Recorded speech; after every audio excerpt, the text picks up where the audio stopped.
Zdravo svima, evo samo da ispravimo chat.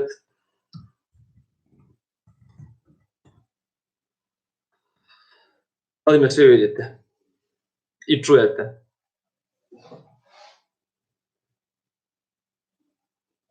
Odlično. Nadam se da neće kočiti. Ok, evo sada je 13, bilo je negde oko 40, tako da ćemo sad čekati da se brojka popne do 40 pa ćemo krenuti. Super.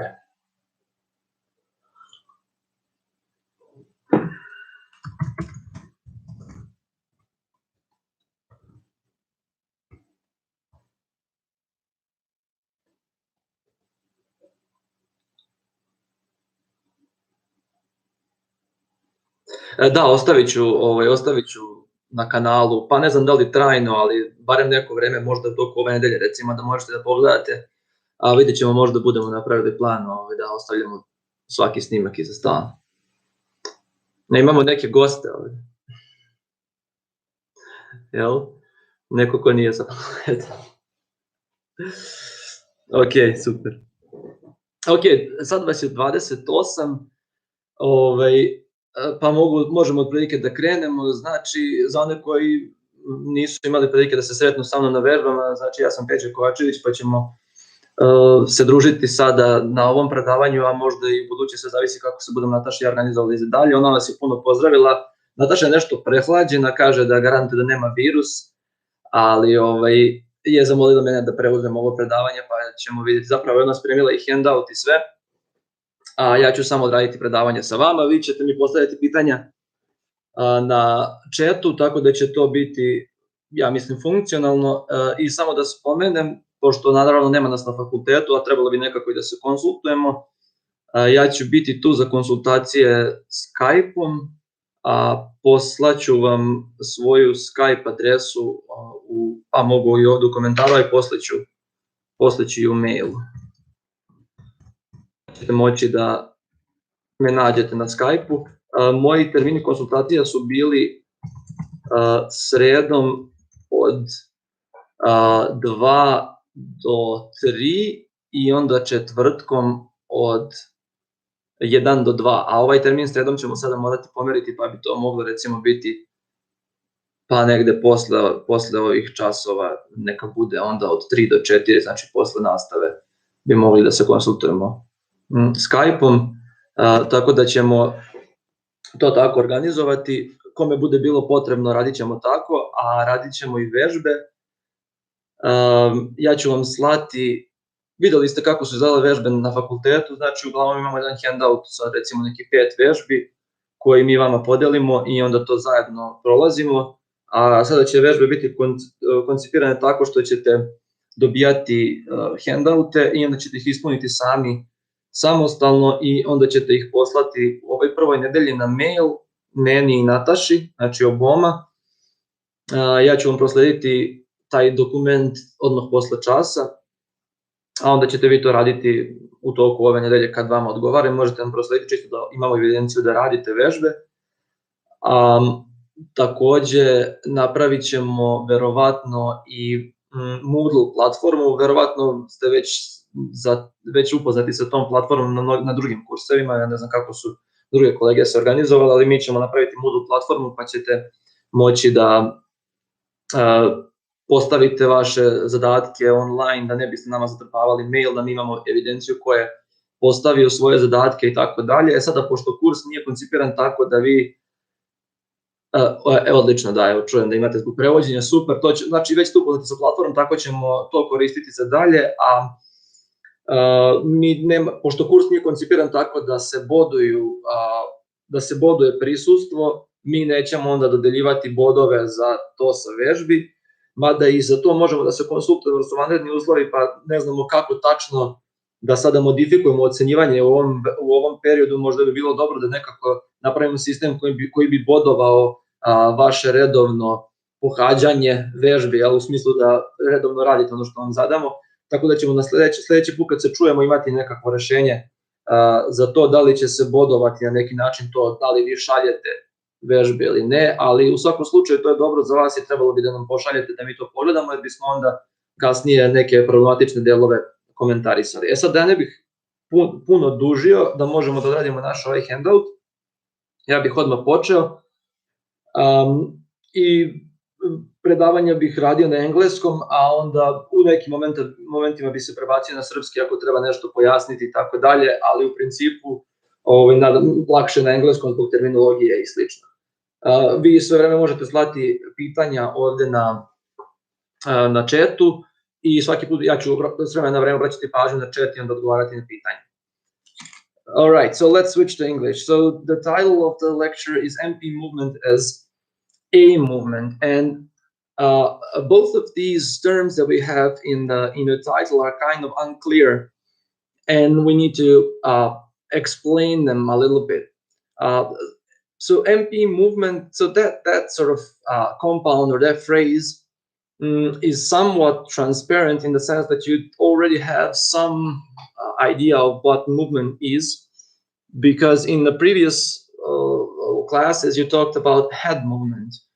So you already have an idea about certain pieces of the structure sort of moving around in that tree.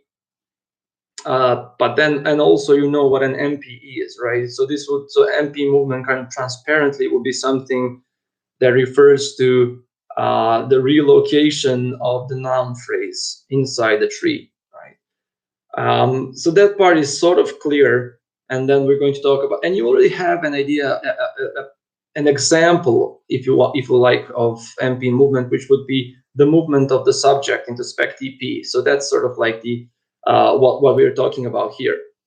When it comes to a movement, this is the first thing that we have to define because this is completely new. So the term a movement refers to argument movement, but more precisely, it is movement that lands in an argument position. So the landing site of this movement is what's important. A movement or argument movement is movement that lands in an argument position. Now, here's the trick with this term. It's a bit archaic in a sense. Why? Because this is going to be a term that we'll use for all instances of movement that land in spec TP. So all instances of movement that land in spec TP are going to be called a movement or argument movement. Why? Because historically the spec TP was considered an argument position because you would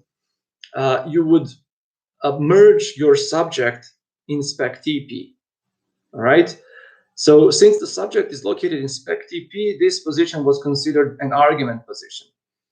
And later on, all sorts of movement that landed in spec TP were called argument movements or a movement because of that. But you are already familiar with what's known as the VP internal subject hypothesis. Remember, we talked about some of the evidence that the subject starts off in the spec VP. And I think by now most of you will recall that the evidence from quantifier float suggests that the subject starts off in the spec VP. So the idea that you can say the students have all done their homework, right? Remember those from the practice classes.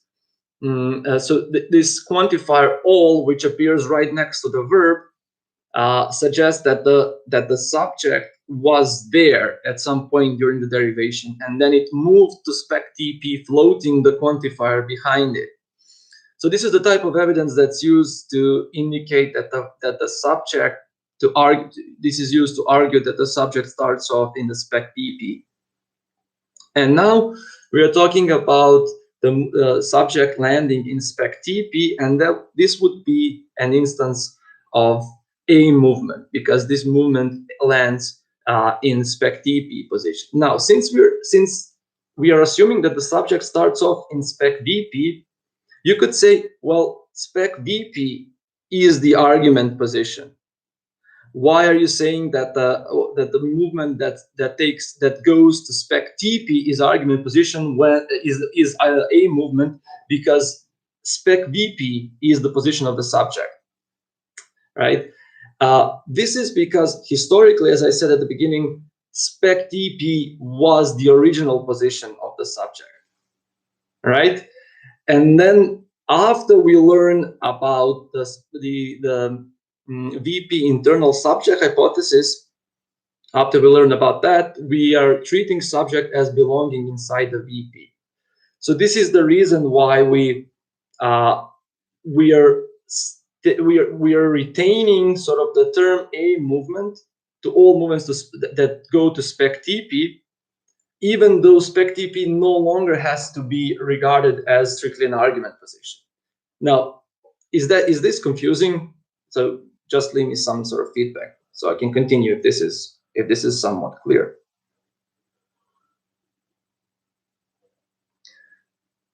Yeah. So the idea is if you're moving to spec TP, this is an A movement or argument movement, but there is no it's not so clear anymore that spec TP is strictly speaking an argument position. This is a historical leftover from the situation where we thought that the subject is merged in spec TP, and spec TP was logically then an argument position. Okay, so let's move on. Now, if we believe that the subject starts off in the spec VP and moves to spec TP, we have to explain why, right? Subject moves to spec TP from spec VP, but we actually have no explanation for the reasons behind this movement, and we need to motivate it, right? So that's the topic of the second section on the handout. And the notion of case is going to be crucial in motivating this. You know that English is poor in terms of case marking, right? You have some remnants of case in the pronoun paradigm, or pronominal paradigm, but you don't have it with all the nouns. So it's not a systemic phenomenon in English, but in other languages it is. Right? We know that cross-linguistically, your object is going to be accusative case marked, and your subject is going to be nominative case marked if your language uses this type of case marking. So if language has means of marking nominative and accusative case is going to be used for objects, and nominative case is going to be used for subjects. So any theory of, and since this case marking is linked to syntactic roles and syntactic positions, we have to explain it syntactically. So any theory of syntax will have to handle case in some way, because case does seem to be linked to syntax in a very deep way. So how do we account for that? We're going to say that at the very minimum, we have nominative and accusative case, and that's apparent in English, right? And we're going to call these cases structural cases. This is an important term at this point. So structural case. Structural case is the case that's determined by the structural position of the NP. So in other words, the sheer observation that objects carry accusative case establishes a link between accusative case and a certain structural position.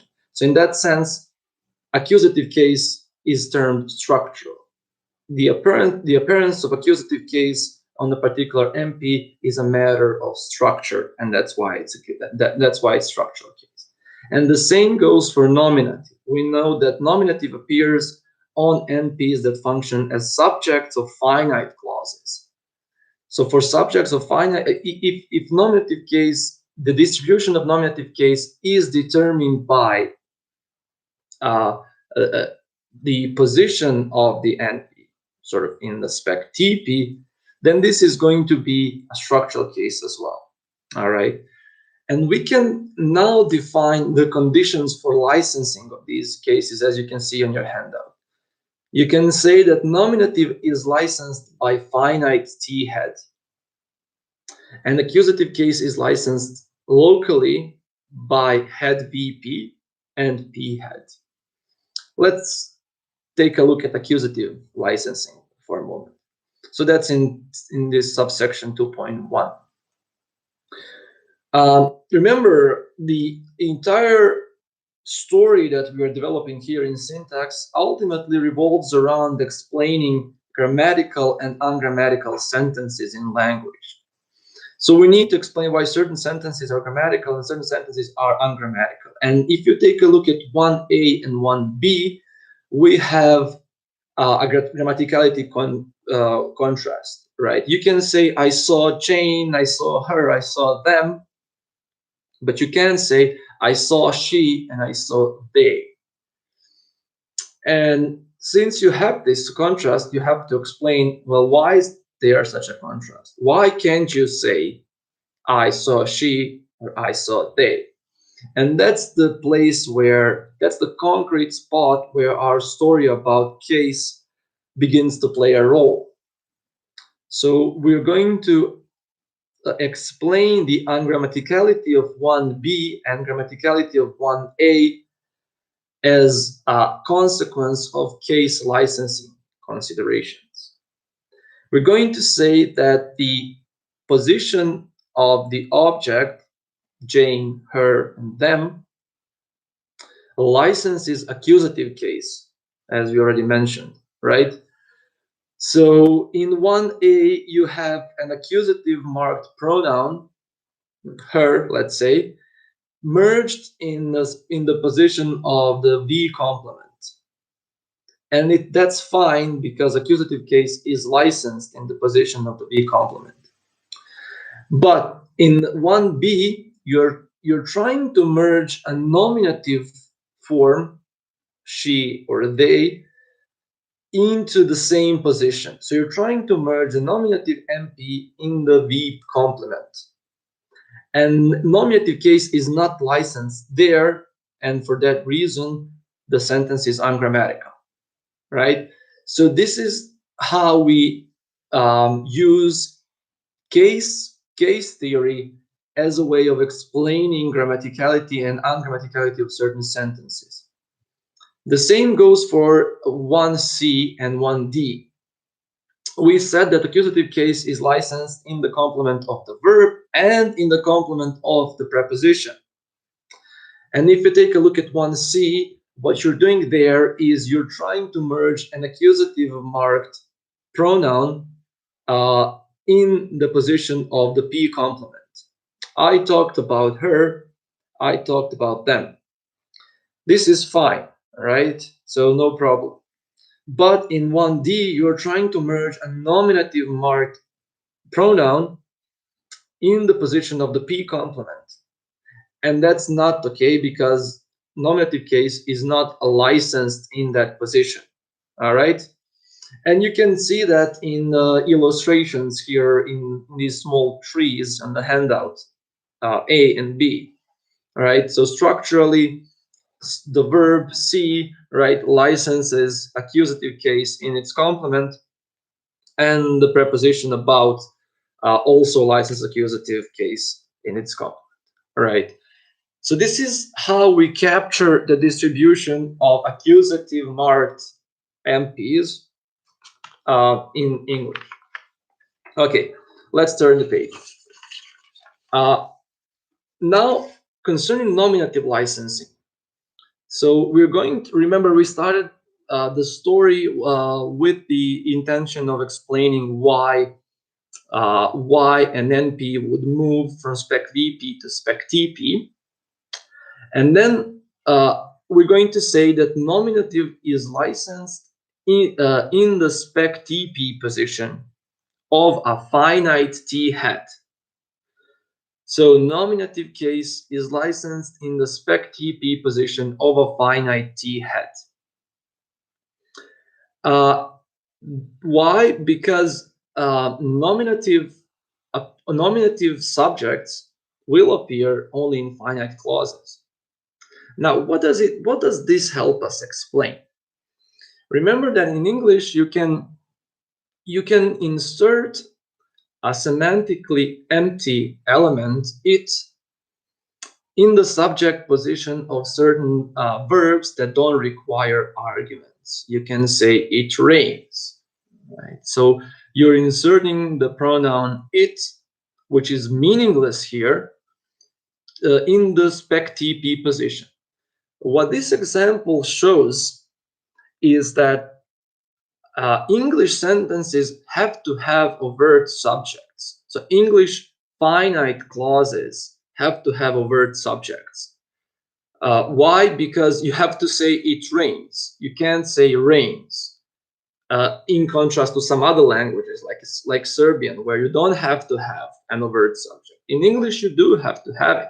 So it's clear that we need a subject in spec TP. All right. But we also know from the examples like it rains that this subject can be semantically vacuous. And in that case, we need to explain why certain sentences in which you leave your subject in spec BP and try to insert the it subject in spec TP, why these sentences are ungrammatical. We need to explain that.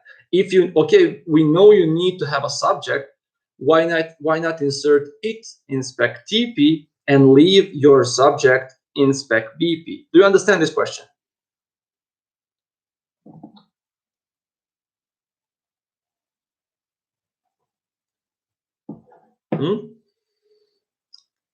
Give me some response. So do you understand the question I'm asking? So once again, English needs a subject in spec TP. We know that the empty pronoun it can play the role of the subject. Why not insert it in spec TP and leave your subject in spec BP? So you could try sentences like, it carefully Stephen completed his homework, right? It carefully Stephen completed his homework. In this sentence, it is inserted in spec TP, and then your subject is left in spec BP. Of course, this is ungrammatical. You can also try with modal verbs. You could say something like, it must Stephen complete his homework, where the idea is you want to say Stephen must complete his homework. Why do you have to raise the subject from spec VP? Why not just insert some empty element and then satisfy this requirement for a subject in spec TP?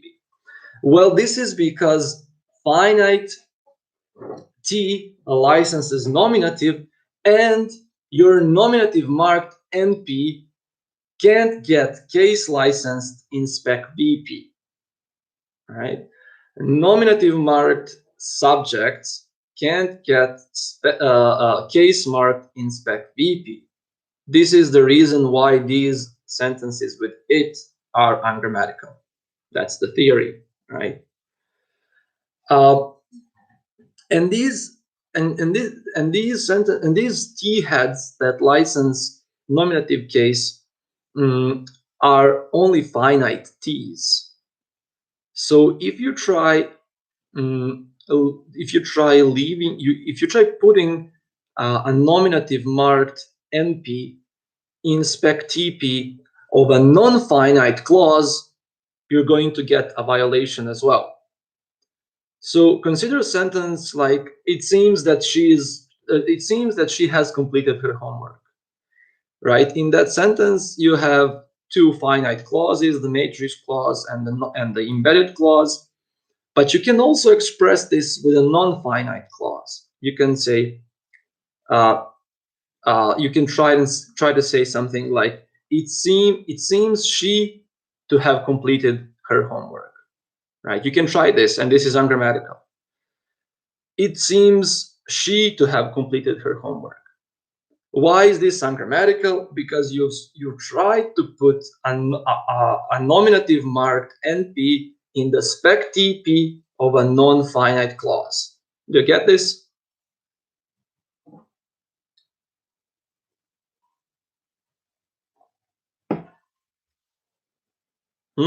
Anyone?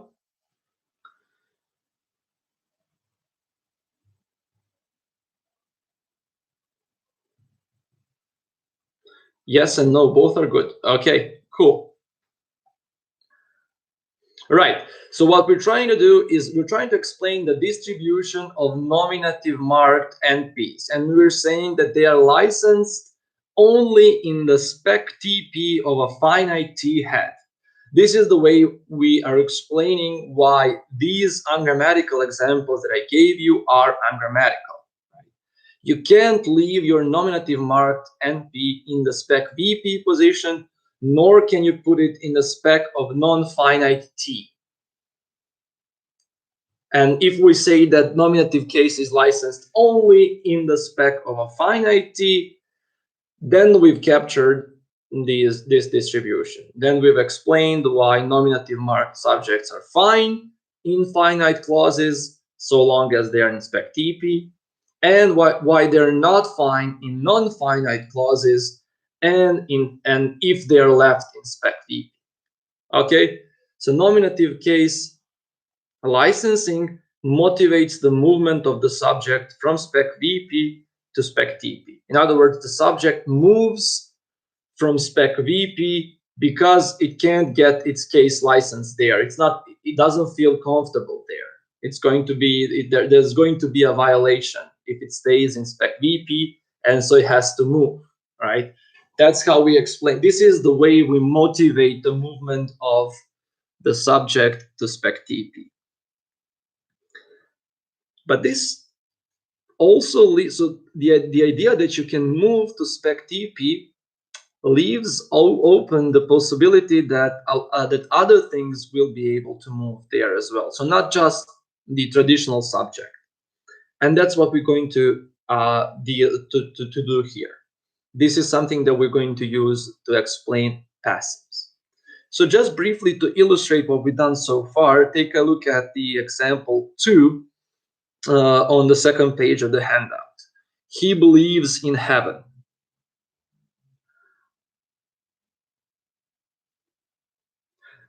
So Stefan is asking something about the sentences such as "me and her are sick."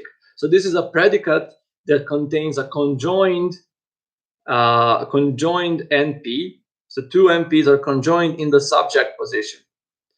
And he's asking, does coordinating somehow give the possibility of altering the way T licenses case? That's a very good question. So here we're talking about the conditions in which certain cases can be licensed.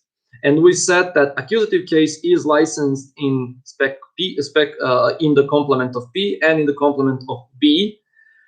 And the data that you gave us here introduce another specific context in which it seems to be the case that you can license accusative in coordinated clauses, in coordinated MPs. So coordinated phrases are another context in which you could say that accusative case is licensed. So the story about licensing would apply to this case in the following way. You would say, in addition to P complement and the B complement, you can also license accusative case in both spec and complement of the coordination phrase of coordinating head. And so even if you're in, so now once you insert your coordinated phrase into the spec TP, it doesn't matter anymore that that the entire thing is in spec TP. What matters is that individual pieces of the coordinated phrase have their accusative case licensed inside coordinated phrase, right? What happens with the case requirements of the T hat, that's another story. But the story about licensing allows us to just spin it this way. You can say, you don't really think about these heads that license case. You think about NPs which need to be licensed. And in this case, you have me and her. They are accusative case NPs, and their accusative case is licensed inside a coordination. And they don't even care about the broader context in which they find themselves, because they are fine there. Their case is licensed in the coordinated phrase, and then that's it. Okay, is it fine? Is that an explanation?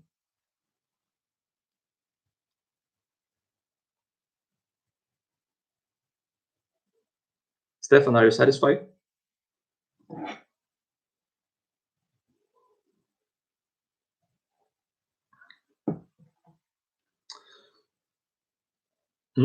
No?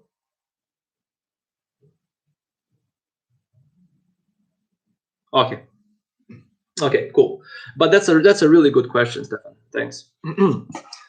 All right. So let's continue. So what you have in 2, he believes in heaven. That's 2a. In 2b, we have a sort of like a structural representation of that sentence. So the subject he starts off in spec VP and then moves to spec TP. And this is basically the entire story. This is what you're already familiar with from previous lectures. Another illustration is given in 3. So in 3a, you have I believe that he is lying. Here you have the 2 subjects. The subject I starts off in the spec VP of the verb believe and then moves to spec TP, as we already said. And the same goes for the subject he in the embedded clause, right? So this is just a bracketed illustration of what's going on, and you're already familiar with this, right? So what I've given you so far is an explanation for the thing you've already been accustomed to representing in your trees. We have always drawn our trees by indicating that the subject moves from spec VP to spec TP, right? And now with this story about case, I've given you an explanation for that movement. That's it. Right. Now we can do more with this explanation, and this is going to be the core of our story about passives. So take a look at 4. So in 4a, you have the sentence, the cake was made. So this is, of course, a passive sentence, and we're going to represent it as in 4b. So in other words, we're going to say that the subject of the passive sentence starts off in the B complement position because it has the thematic role, the theta role of theme. It starts off in the complement of V, and then it moves to spec TP. By doing this, we've captured the thematic contribution of this NP. In other words, we've captured the fact that this is interpreted as the theme and the fact that it carries nominative case, right? Notice that the subject of passive sentences always carries nominative case. So there is sort of like a mismatch there. You have the subject of passive sentences carrying nominative case while being interpreted as the theme of the action that's denoted by the verb. You know this, right? So the object of the active sentence becomes the subject of the passive sentence, like a traditional grammatical explanation, right? So the theme of this event that's denoted by the verb plays the role of a subject in passive sentences. So this ambiguous behavior of the subject NP in passive sentences is going to be captured by saying that it originates in the complement of V and then moves to spec TP. Okay, let's turn the page. The explanation that we have there revolves around what's known as Bourdieu's generalization, which was formulated to capture passive constructions. And as Natasha put it here in the handout, so the question we want to answer is, what is the syntactic representation of a passive sentence? So I've just given you what the conclusion is going to be. Let's work our way up to that conclusion now, right? So we're going to compare the passive sentence with a normal, typical intransitive sentence, right? So take a look at 5. So in 5, we have they were caught as a passive sentence, and then we have an active intransitive, as in they were singing. Do we represent the passive sentence the same way that we represent the active intransitive sentence?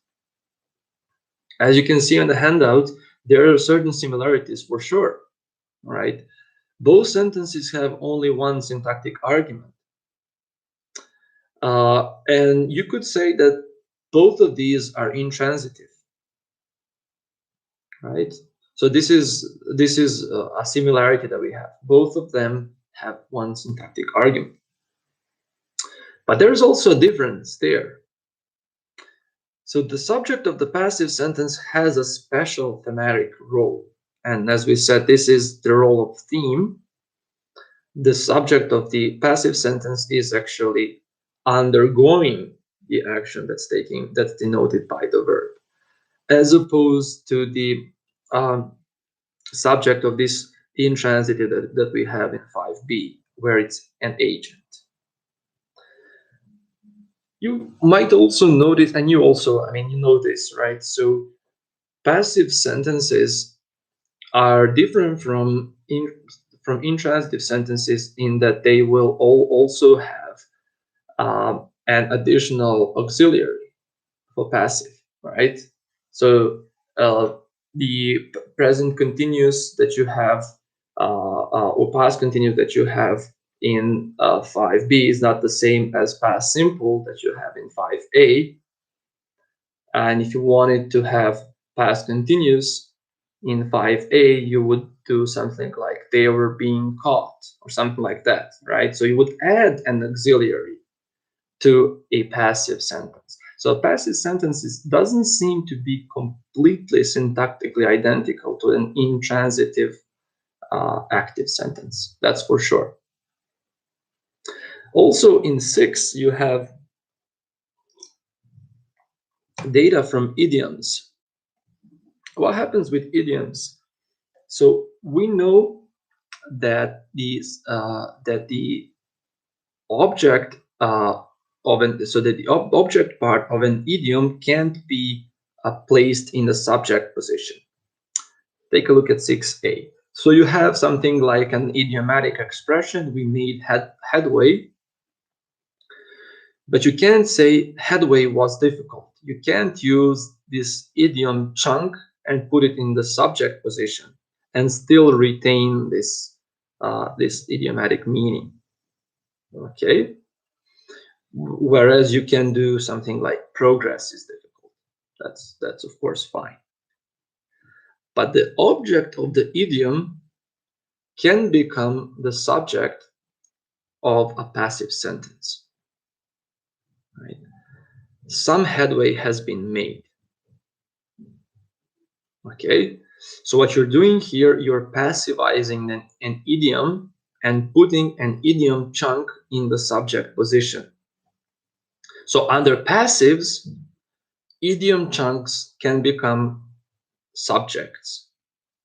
In other constructions, idiom chunks can't be subjects. So it seems that this idiom chunk in the passivized idiom retains its original relationship with the verb. In other words, it stays linked with the verb, suggesting that it starts off in the position of the V complement, just like in the case of an active sentence. The Ultra Comedy says he kicked the bucket was kicked. Well, I don't know about the interpretation of that. What I'm saying here is that there is a possibility of idioms to be passivized, and that Srijan, yeah, okay. So Srijan, it doesn't mean that all idioms will be passivizable. It just means that we have evidence of certain idioms being able to passivize. And that's interesting because normally idiom chunks can be subjects, and I don't even know about the interpretation of the bucket was kicked. Maybe that's fine, I don't know. So I think you could perhaps retain some comical effects by saying the bucket was kicked by Steven. I don't know, but that's not even the point. The point is the fact that we have some idiomatic expressions being able to passivize.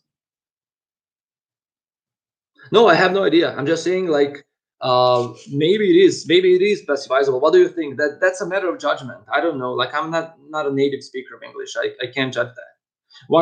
What I can tell you is that I think native English speakers would interpret a comical intent in saying something like the bucket was kicked by John or whatnot. So, but that's an interesting example to discuss. But the point I'm trying to make is not that all idioms will be able to passivize.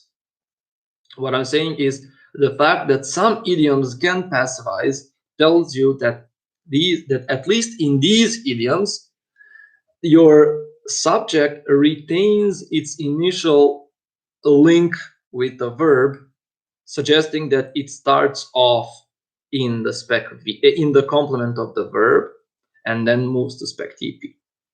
All right. And so you're kind of you kind of get what we're going to say. So we're going to say that passives passive starts with the NP in the complement of the verb and then moves to spec. And the explanation for this movement is going to be the same. What you're doing in passives is you're taking a nominative marked NP, placing it in the position of the complement of the verb where it can't get case licensed. So its accusative case can get licensed in the spec, in the complement of the verb. Its nominative case can get licensed in the position of the complement of the verb, and then it moves to a position where it can get case licensed, which is in spec TP, right? Because we have to remember the subject of passives is always nominative case marked. If you try to passivize and retain accusative case on the subject, you're going to get a violation. Okay, do we get this?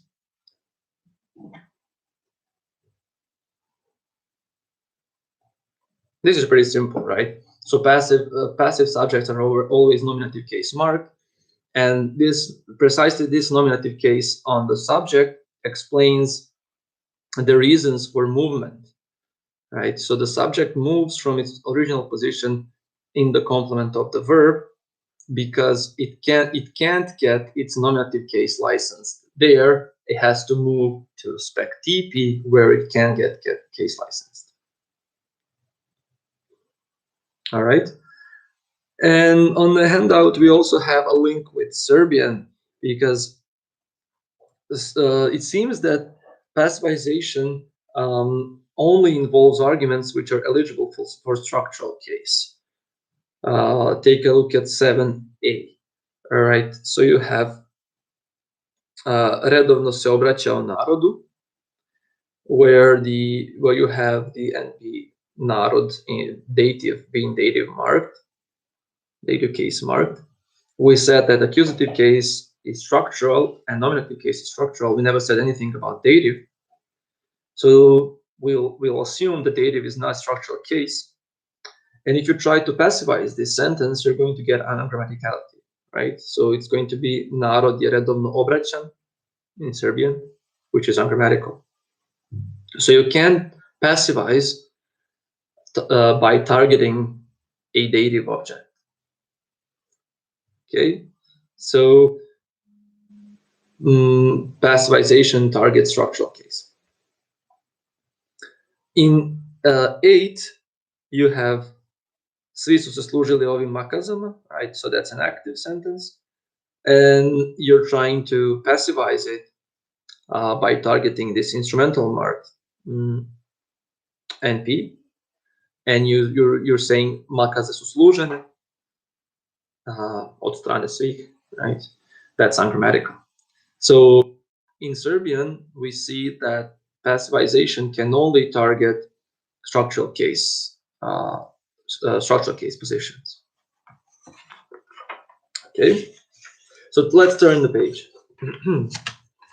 In 9, we have an illustration of the derivation of a passive sentence. Take a look at this tree. So what you get in this tree is a VP that has the thematic object theme in its complement, but it doesn't have anything in its spec position.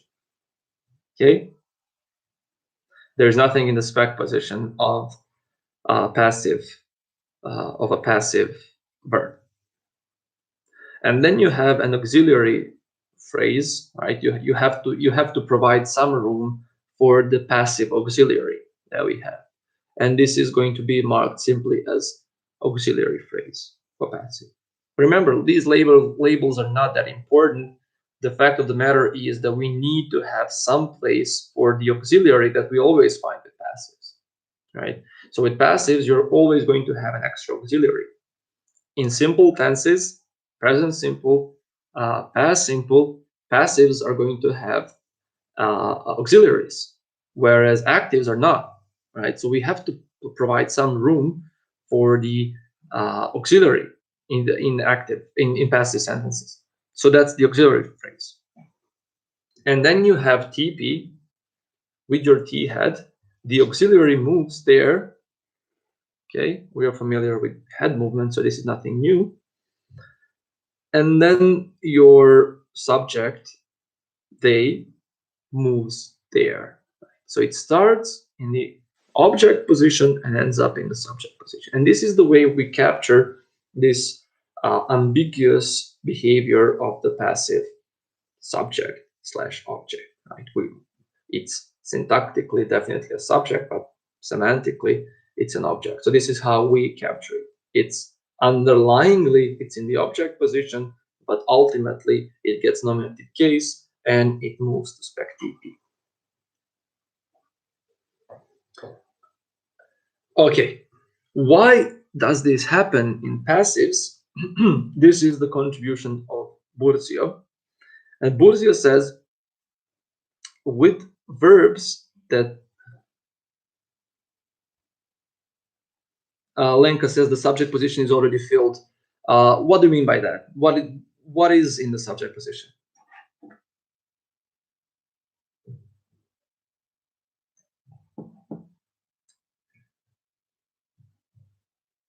So the only argument that we have here starts off in the complement of the verb and moves to spec TP. So they fills the TP, the MP, they fills the spec TP position, but only after it moves from its original position, which is inside the VP.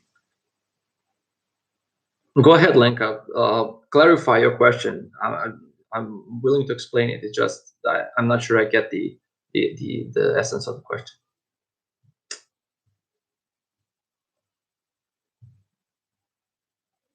All right, you can type it out. I'll continue. You can type it out, and then I'll return to it. So the contribution that we get from Burzio is that verbs that do not have anything in their spec position.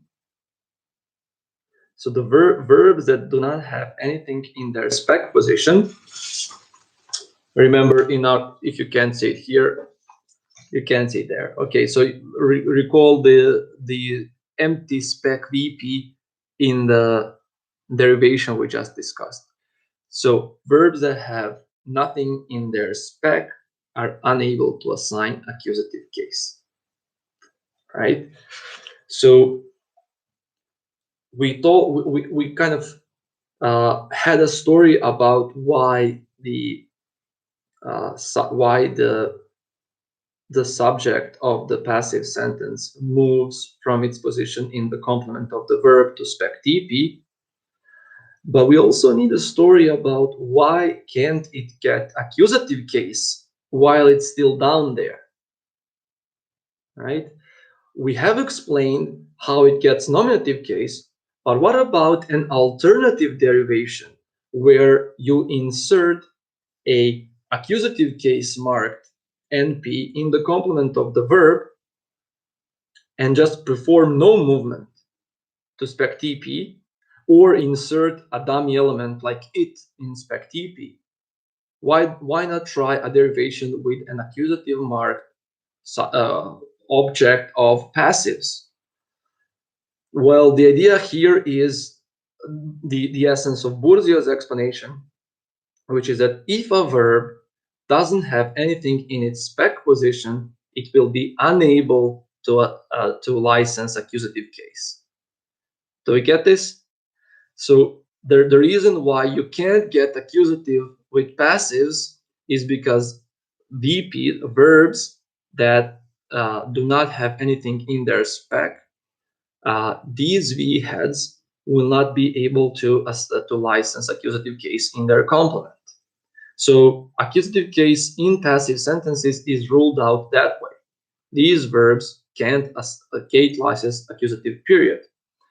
But if they are parts of finite clauses, a finite T head on top of them can license a nominative case, which is why you move your NP, which is in the complement of the verb, to spec TP. Okay, do we get this?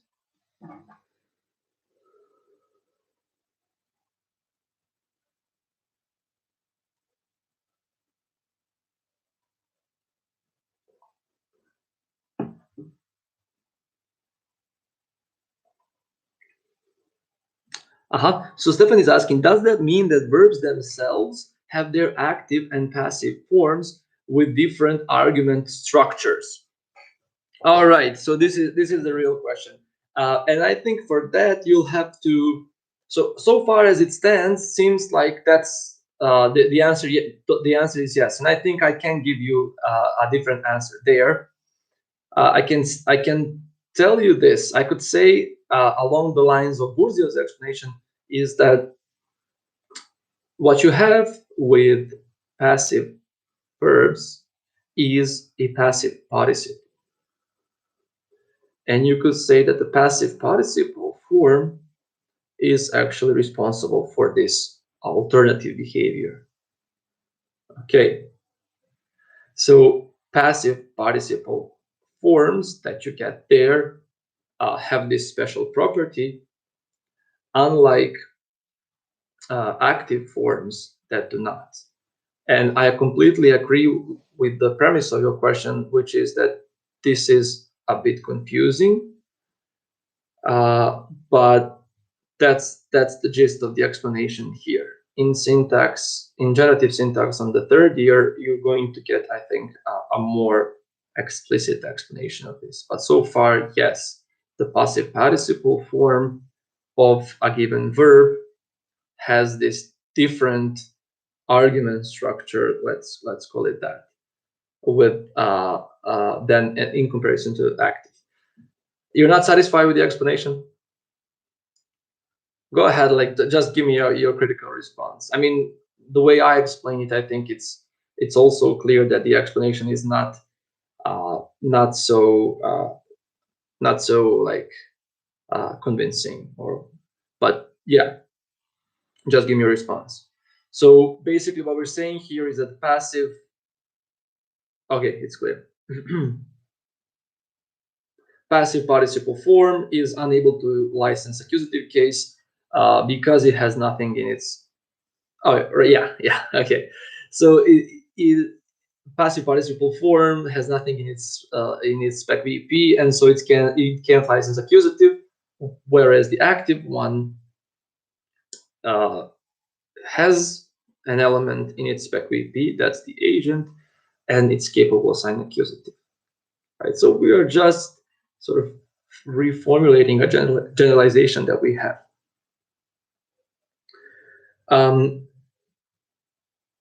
And what's interesting with this sort of explanation of passives is that Bourdieu's generalization can extend to other verbs that only have a theme argument. You have verbs that we call unaccusative verbs. Verbs like arrive, die, fall. These are intransitives whose only argument has the thematic role of theme. They are not like sing, right? So they are singing, the subject they in the sentence is an agent. Whereas in they arrived or they died, the subject is not an agent there, okay? And so if Bourdieu's generalization is on the right track, it would predict that the derivation of arrive of sentences containing arrive, die, fall, etc. will be quite like sentences passive, except they wouldn't have this auxiliary phrase. So with arrive, die, fall, etc., your subject would also start out in the position of the complement of the verb. Oh, that's a cool example. And there's a lot of discussion about those structures. So first of all, you have and I think, Srdjan, we already talked about it in some office hours or something. Like you have a bunch of verbs that can have objects which are kind of which have the same meaning as the verb itself, right? Die a painful death, sing a song, right, and so on. So this would be a very interesting construction, but here we can't really say anything to explain them. We can say that this is a different sort of that this is perhaps a different lexical entry for die, one that's transitive, and then we will have to say why it only licenses this particular NP death in its object. So our analysis, so the analysis that we have here, that we have been developing here, can really handle that example in a convincing way. So we will have to say it's a special form of. Well, yeah, we would, right? But they're definitely some kind of object. They do appear in the object position. That's for sure. They have to be some kind of object, but the thing is, it's not really clear that the object refers to anything. Am I right? So when you say they died a painful death, what is it that they did something to? Right? They didn't do anything to the object. The object itself is kind of part of the meaning of the verb. These are very interesting examples, and yeah, they definitely require some analysis, but I can give you the analysis within the model that we have here. But it's a very interesting matter to discuss. Okay, so yeah, this would be then a potentially transitive version of the verb die. This gives me anxiety. The talk of death gives you anxiety. Is that what you're saying?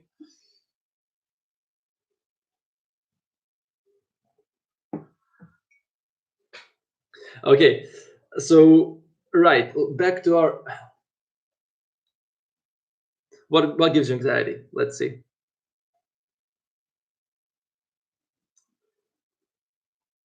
Syntax too. Okay, yeah, but that's life.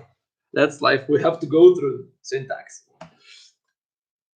Is there anything that's unclear about this part that I can sort of like explain more clearly?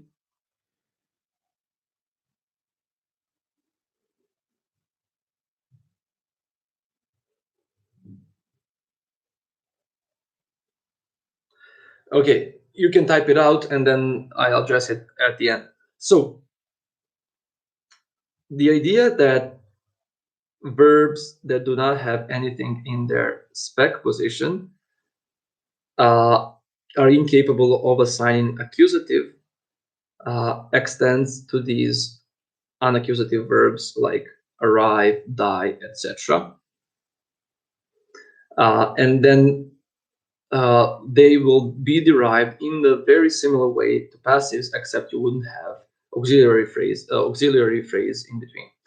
Maria Markovic, will we have to explain all these things in our exam? Well, definitely some of those things. I'm more than happy to kind of clarify anything that you want at this point. So all of these things are important. So if there is anything that confuses you, I'll be happy to explain.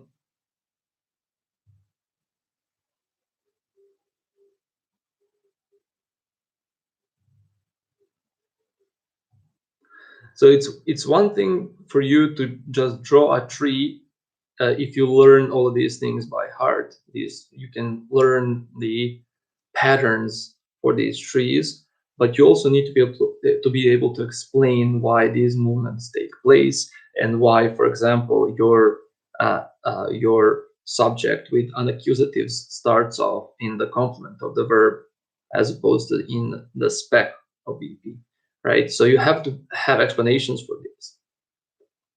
But we know that verbs like arrive or die are different from run or sing in that their subjects are themes, right? We have certain intransitives which have a theme argument and certain intransitives that have an agent argument. And with those verbs, those intransitives that have a theme argument, they have a derivation which is very similar to passives. Okay, so that's it. And then the question that we need to ask here is what is the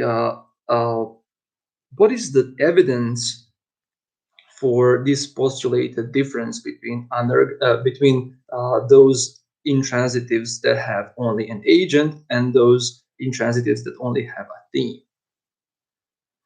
Okay, so in English, intransitive sentences behave the same way, regardless of whether your only argument is a theme or an agent.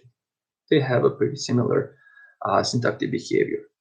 But if you turn to languages like Romance, French, Italian, etc., and you have examples like the one in 9, you will have different auxiliaries with unaccusatives and those intransitives that only have an agent. Take a look at 9.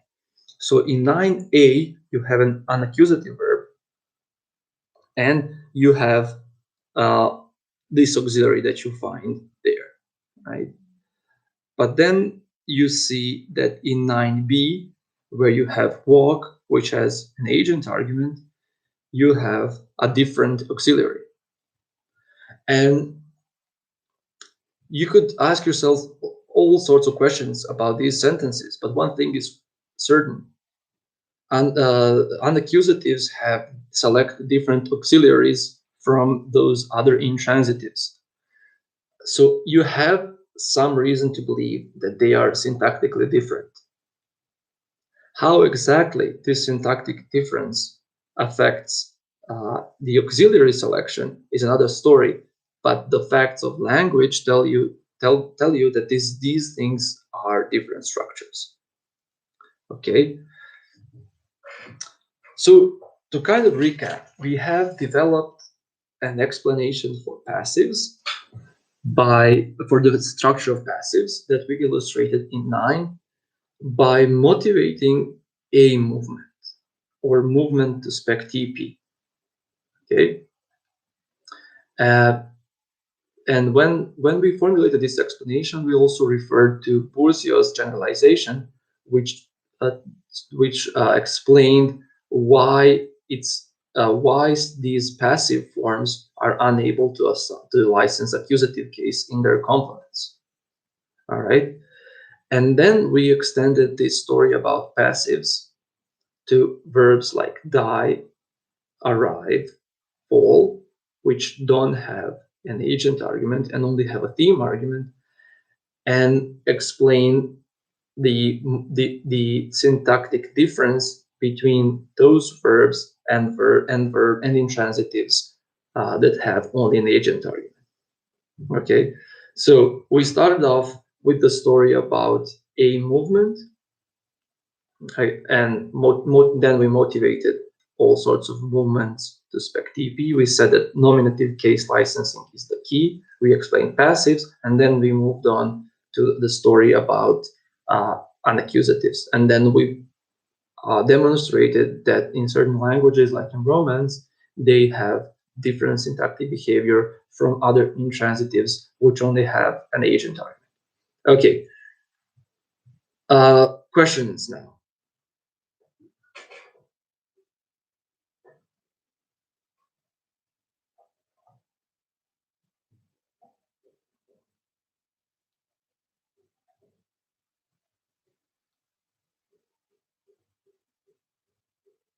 Anyone? You can go through the handouts and see if there are any unclear parts. So the key notions that you need to be able to define are NP movement, A movement, the derivation of passives, Bourdieu's generalization, and how it applies to unaccusatives. Okay, so you have a couple of these crucial notions. There is a lot of story in between connecting these notions, but for the most part, if you're able to define them, it means that you pretty much understand all the linking parts.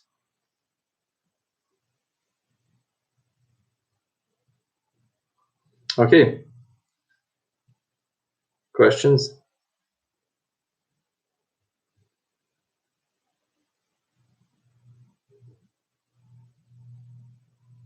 Srdjan, any questions?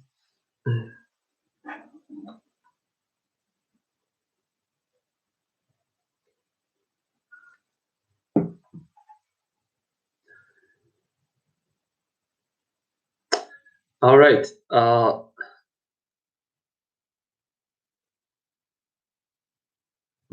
Okay, so Alexander is asking, will we continue to have classes on YouTube? Well, so far, that's the only option for us, right? So we can't return to normal classes, and I think YouTube is the only viable option, unless you have any recommendations. And so that means, yeah, we'll continue to do that. Dobro, Srđane, u redu je. Super. Nadam se da ćeš se snaći u Solidu.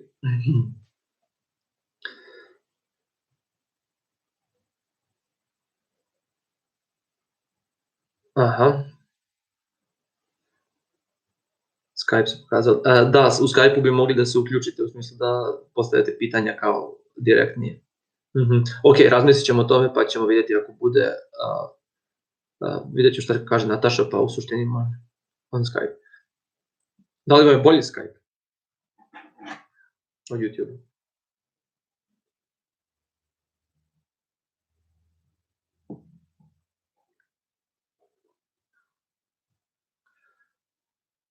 Ok, radit ćemo na YouTube onda, pa ćemo vidjeti kako to dalje ide. Ok, Stefan sprema pitanje, u redu, Angelina, da li ćemo... Da, ostavit ću sačuvan klip, pa možete gledati. Da, mislim da može da se ostavi live, koliko ja znam, tako da ću to uraditi. Možda bismo mogli vežbe na Skype-u. Ok, razmislit ćemo o vežbama za Skype, da i to malo pojasnimo i zadatke. Ali za sada, znači ove nedelje će biti vežbe da samostalno uradite, pa ćemo da vidjeti kako će to funkcionisati dalje. Ostaje sačuvano, da. Ostaje sačuvano, dobro, to je opet isto. Ništa ne koči, da, na Skype-u uvek može da koči zato što je mnogo opterećenija konekcija. Ako nas ima, kao što nas je sad bilo 40-ak, mislim da bi bilo dosta seckanja.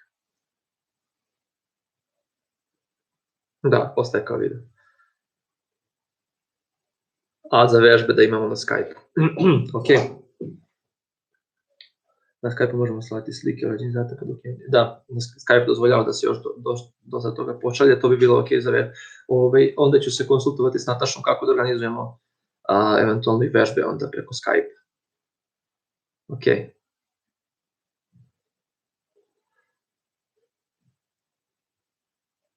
Jelena kaže, bolje bi bilo predavanje preko YouTube-a, da.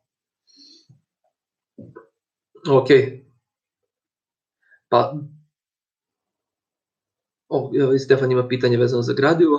U suštini onda hajde da sumiramo ovaj deo oko tehničkih stvari, neka YouTube ostane za predavanja, a za vežbe, eventualno Skype, mada to moram da se konsultujem sad tačno da im da li možemo da organizujemo časove vežbi kao što su do sada bili. A sigurno ću napraviti varijantu da imate konsultacije, znači svako od vas će u terminu konsultacija moći da me pozove na Skype-u i da razgovara. A Stefan pita kako tačno da biramo...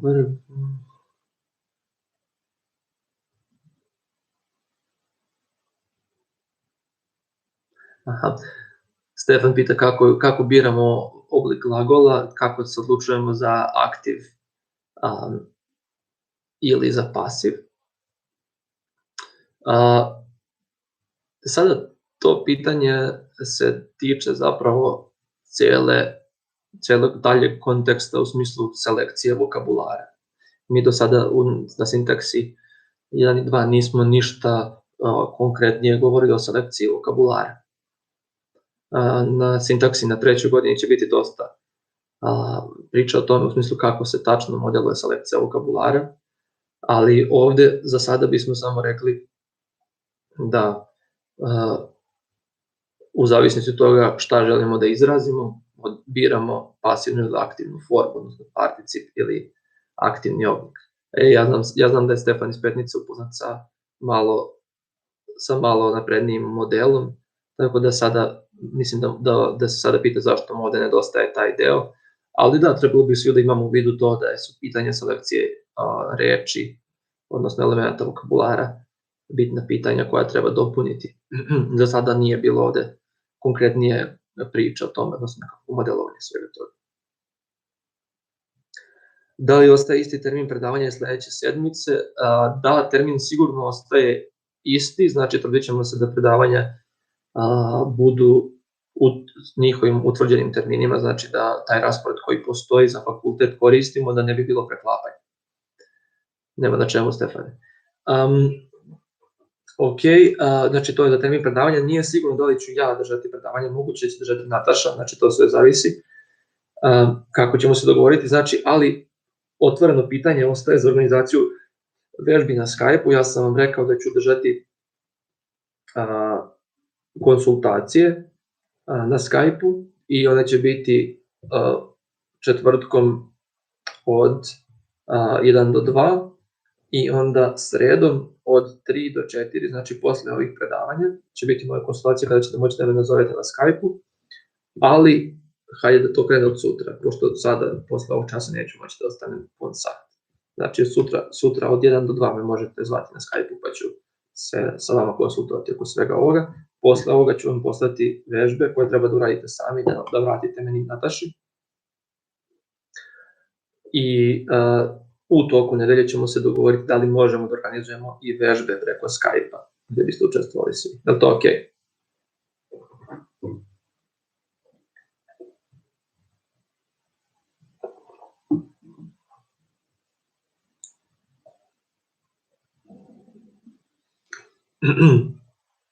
Odlično. Dobro, sve smo se dogovorili. Znači, naravno, pored tih konsultacija, ako vam je to previše komplikovano, vi uvek možete me kontaktirati na mail. Ja mislim da se na YouTube-u vidi mail koji ja koristim. Poslao sam ovaj za Skype koji baš i ne koristim, ali ću vam poslati i ovde moj mail koji uvek gledam, a možete me kontaktirati na taj mail za neka objašnjenja i slično. Pitanja, što god vam treba. Ok. Samo čisto sada neki feedback mi dajte, da li postoji rok za slanje vežbi. Pa hajde da nam pošaljete do vikenda, da možemo preko vikenda da pogledamo, to ok?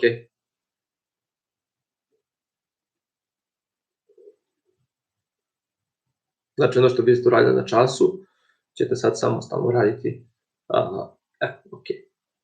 Znači ako tamo vidjet ćete ima neki delova da treba da se nacrta drvo, možete vežbe onda ispisati rukom na listu papira pa slikati telefonom i poslati tu fotografiju, to ćemo isto mi moći da vidimo. Znači to će biti za sada, a onda za dalje ćemo se potruditi da napravimo model. Ok, samo mi dajte neki feedback u smislu što se tiče organizacije ovog streama, da li vam je teško da pratite, da li imate neke predloge šta bi mogli da se uradi, pošto nam je prvi put, pa da vidimo kako da to napredimo.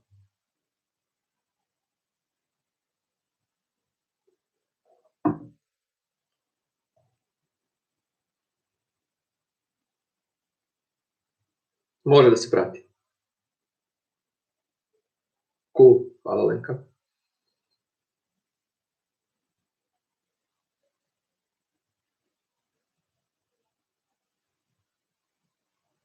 Super, da.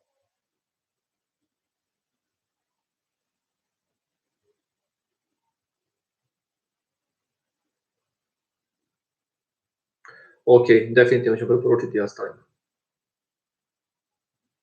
Super, hvala Aleksandre. Hvala puno, hvala. Ok, to je onda to za sada, šaljem vam vežbe, ko bude hteo neka me zove od 1 do 2 sutra i onda od naredne nedelje ćemo imati i nakon predavanja odmah konsultacije, a da li ću držati dalje predavanja ja ili će Nataša, to ćemo se još dogovoriti.